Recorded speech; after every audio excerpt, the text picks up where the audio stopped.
Story villains, good story villains at least, are more than just an obstacle to get in the way of your hero, and the God of War reboot snapped the head right off the shoulders when it came to writing Baldur. He wasn't just an indestructible bad guy. He wasn't irredeemably evil. He wasn't incomprehensibly twisted. Baldur was simultaneously what drove the story forward and held our heroes back, while also serving as a mirror for both Kratos and Atreus. Baldur represented an unstoppable force that could not be redirected, a monster incapable of change. But what of his brother? Unlike my expectations for the first Norse god of war, my hopes were high headed into the second game. Concerningly high. The original God of War trilogy was notorious for going bigger and bolder with each new game, and I didn't expect Sony Santa Monica's rendition of Ragnarok to be the absolute pile that Marvel put out. But still, the question remained, how could they top the fourth game? I have meat! Before we get started, don't forget to like and subscribe to the channel for more videos like this one. In general, stories get their emotional power from our hero and that hero's journey, which in this case is Kratos and his need to work alongside his son, and eventually letting his son go. Both characters instilling the need to be better, while also taking this trope a step further. Not only can our heroes be better versions of who they were, they can also defy fate and become better than anyone predicted possible. The second part to creating that emotional power, once the emotional journey is set, is to create a villain who puts stress on this tender spot, facilitating character growth while also adding tension to the story. You seem like a calm and reasonable person. Are you? A calm and reasonable person. If the moment calls for calm. I'd say the moment calls for calm. Yeah. One of the most striking things about Thor on first appearance isn't the fact that he's a tiny mountain with a beard, or even that his presence shakes the world around him. No. What caught me most off guard was Thor's demeanor. He asks to come in. He's brought a gift. He pours Kratos a drink and is docile when Kratos refuses it. He's like one of those pet bears you see on the Discovery Channel, and this unexpected casualness in his presence is what I found intriguing.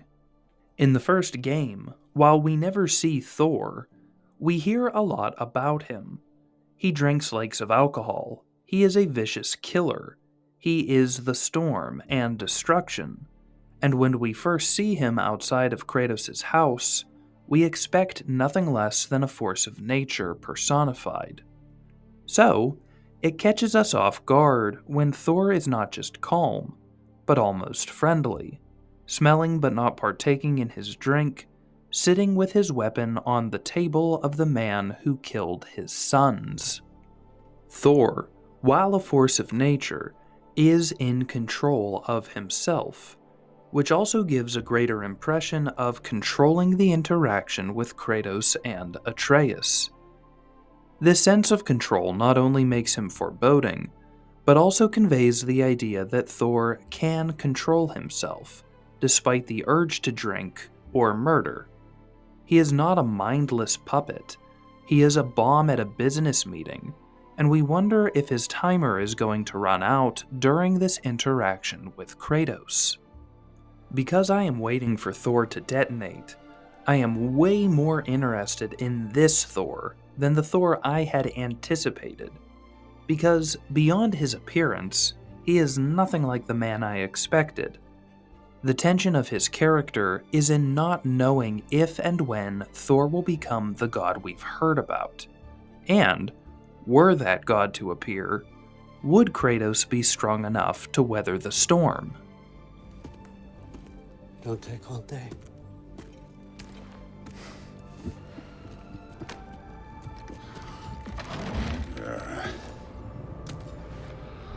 About time. This is where the bomb finally explodes.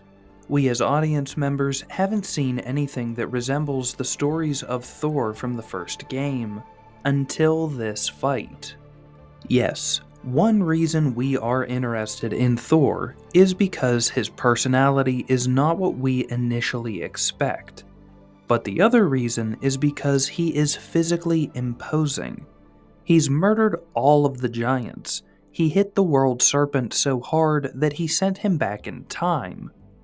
Or will send him back in time.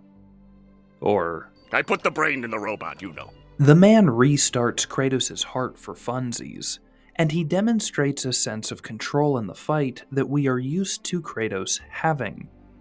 Now, it's not so terrifying when we consider how many times Kratos has died or visited Hell as a side quest, but it is concerning, because we're all pretty sure Kratos is going to die at the end of this game, as prophesized.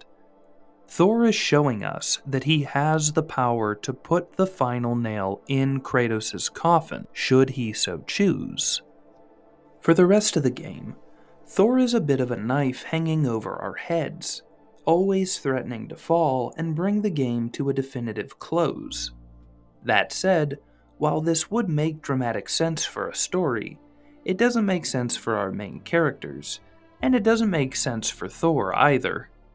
After all the growth Kratos and Atreus have made in and since the first game, why should one of our main villains kill Kratos now?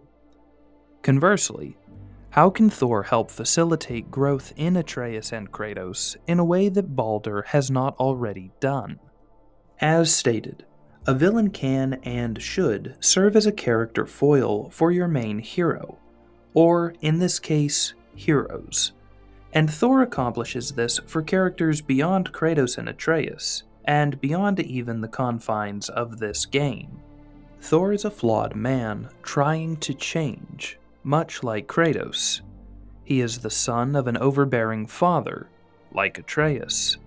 He is grieving the loss of his two sons, Magni and Modi, while assisting their killer, Atreus. And this mimics Freya as she assists Kratos despite his having killed her son, Baldur. Thor is the storm, but not the carnage and mayhem that we were led to expect about him. His storm is internal, a man conflicted by a need for revenge, a need for acceptance, a need to be better for his wife and daughter, and a need to break away from his father. He is torn in several different directions, all the while completely adrift while choosing who he is as a father, a son, and a man. Thor's first appearance within the game gives us as audience members an understanding that he is an attack dog at Odin's command. He ensures Kratos and Atreus are not hostile before Odin's arrival. He sits at Odin's side wordlessly as Odin rambles on and on about peace, all the while managing to call Thor's murdered sons useless and tempting Thor to drink. It's not until Odin lets him off the leash that Thor even shows any signs of life at all. It is during his first fight with Kratos that we see the Thor we expected: strong, brutal, powerful. Someone who just enjoys a fight, who wants nothing more than to see the mythical god killer who murdered his sons. It is almost as though Thor is only allowed to be himself if Odin allows it. As a son of the Allfather, Thor takes Odin's word as law. If Odin says that his sons were useless, then they must have been. If Odin says that Thor is too stupid to understand, then he must be.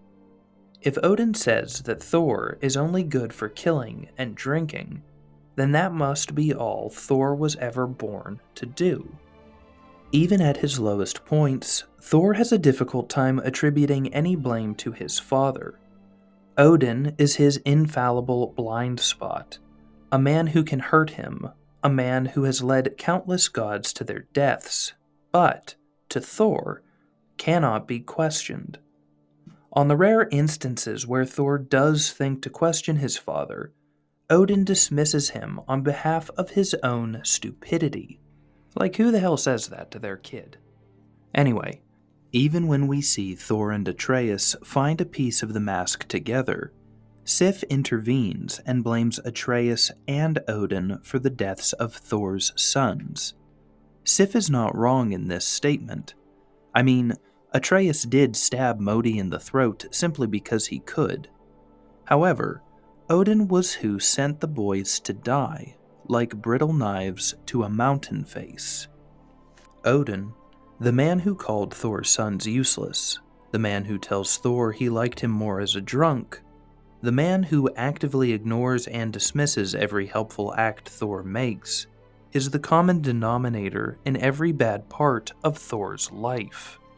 Now, we can see this as audience members, but unfortunately, Thor still isn't at a stage in his recovery to accept that his father is equally responsible for his sons' deaths, for a considerable amount of the misfortune and misunderstanding in Thor's life. After a lifetime of abuse, Thor knows that his role in life is unquestioning servitude to his father. He is Odin's destroyer, nothing more. This is another irony in Thor's character, especially since it is articulated earlier in the same mission. You have no idea the kind of shit I've been through.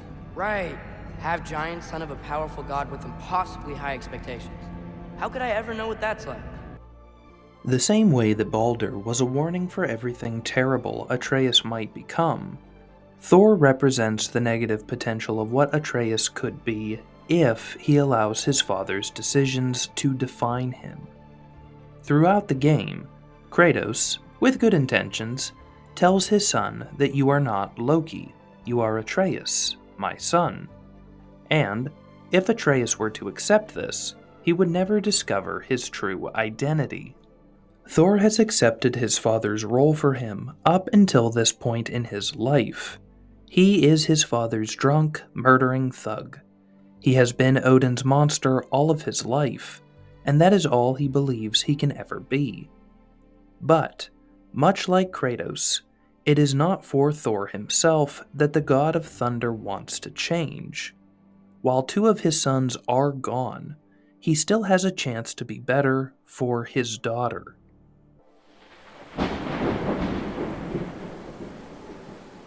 As stated earlier, what we understood about Thor going into God of War Ragnarok was based on what we had heard or seen from the original God of War. We were told he could drink a lake and that he had a violent rage. We also got a look at his rage with Modi's third appearance. Thor had beaten Modi half to death and blamed his surviving son for the death of Magni. It is something we may come to expect from Odin in Ragnarok, but something which, when we see Thor in the early scenes of the game, doesn't necessarily seem to fit. This isn't a loud, bombastic drunk with anything close to abusive rage, at least not compared to what God of War fans consider rage. He almost gives off Hagrid vibes, big, brooding, off on his own with no real direction if not for Odin telling him what to do. This is peculiar, because it is Odin who suggests to us, the audience, what has caused this change in Thor. You have a debt. You're no fun anymore. Thor quit drinking between the two games. After the loss of his sons, Thor decides to become a better father for his daughter Thrud. What I love about God of War, though, is that this change doesn't just happen. Thor doesn't snap his fingers and become the perfect father. He struggles. He falls off the wagon. He has an insane bar fight while blitzed out of his mind, giving us awesome scenes where we see the love Thrud still has for her father, despite his imperfections. We are shown that the man is attempting to change, and that he is undergoing the same self-reflection that Kratos underwent in the previous game for the benefit of his daughter and wife. Both men have lost children because of their previous choices, Kratos directly murdering his wife and daughter, while Thor might have at least saved one of his sons from Kratos had he not beaten Modi to a pulp in a drunken rage. This parallel endears us to Thor the same way Baldur's similarities to Kratos endeared us to our previous antagonist. We can sympathize with a villain with shortcomings if our hero has the same shortcomings. But Kratos is not the only character who Thor mirrors as a flawed parent. Part of what brought Kratos and Freya together in the previous game was their shared struggle with parenting, learning to overcome the worst parts of themselves for the benefit of their children. Now, both Thor and Freya share in the loss of a child. Not only that, but the loss of a child at the hands of Kratos. One of the reasons this is important is because Freya and Thor have a hard question to ask themselves. Is it really Kratos' fault that their children are dead?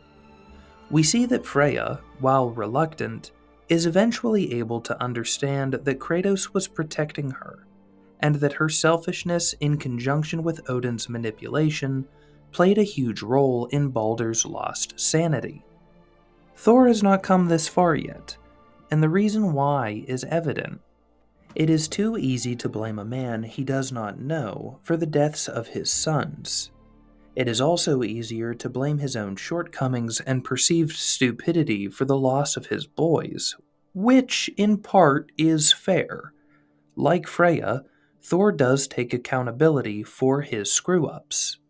If we're being completely honest, had Thor not been drunk and abusive, he might have stopped his sons from following Odin's orders, or, at the very least, not blamed and beaten the boys themselves. Thor might have even accompanied them had he not been busy getting hammered. No pun intended. These explanations are easier to accept than accepting Odin manipulated Thor and his sons, driving them into situations in which their lives were needlessly endangered. This doesn't excuse Thor for his shortcomings, but rather emphasizes the dynamic of Thor as a son to Odin. Because, as a son of Odin, Thor believes himself to be stupid and worthless, he facilitates that role. Even when he takes the first steps in changing this belief, in trying to get sober, Odin's voice is so strong in Thor's mind that he relapses into the loser Odin claims him to be. In this way, Odin is akin to Athena from the previous game, a constant reminder that our character in question is a monster, unworthy of change or forgiveness. We understand that Thor is troubled. We understand his guilt and self-loathing. But we also understand that he, like Kratos, has the capacity for change, that he has the capacity to be better.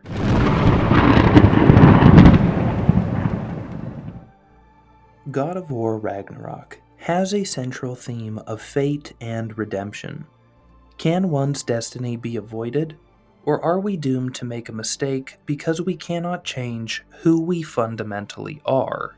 For Kratos, this question is posed in his prophesied death and the inevitability of dying to protect his son. For Atreus, it refers to the realization of his role as Loki. All our heroes face the looming threat of Ragnarok and the end of the world, a fate they cannot seem to avoid despite their best efforts to keep peace. Thor, then, serves the purpose of asking a similar question. Can a man change despite who he has always been, despite the evil he has committed, despite everything his father ever said that he was? Why this question is so pertinent for God of War is because we've seen this change happen with Kratos. We know a man can change for the benefit of himself and his children. Kratos even offered this chance to Baldur in the previous game, but Baldur was too warped, too tortured by his curse of invulnerability to accept this chance. Death was an easier out than the choice to forgive and change. Thor, however, still has this chance. He is not such a bad person that he refuses to give up drinking for his family. He is not so warped by Odin's abuse that he cannot see he must change for the benefit of his wife and daughter. He is not so far gone that he cannot be saved with the appropriate support in the right direction. God of War Ragnarok asks each of its characters, heroes and villains, if they are willing to change for themselves and for a better future. It is such an emotional question because the choice to change may save or claim Kratos' life. It may destroy or give purpose to Atreus' destiny. The choice to forgive might take the only thing Freya has left, her need for revenge after the loss of her son. And the act of changing may cost Thor what remains of his family if he chooses wrong. Like Kratos, Thor is given the opportunity and potential to grow. Not to be perfect, but to be better for his daughter. This is a choice he must make despite being a god, a son, a husband, or father. It is a choice and a sacrifice that he must make because he is plagued by the same questions everyone has. Can he be forgiven? Can he forgive himself? Can he change after all of the things that he has done, despite what his father has always said of him?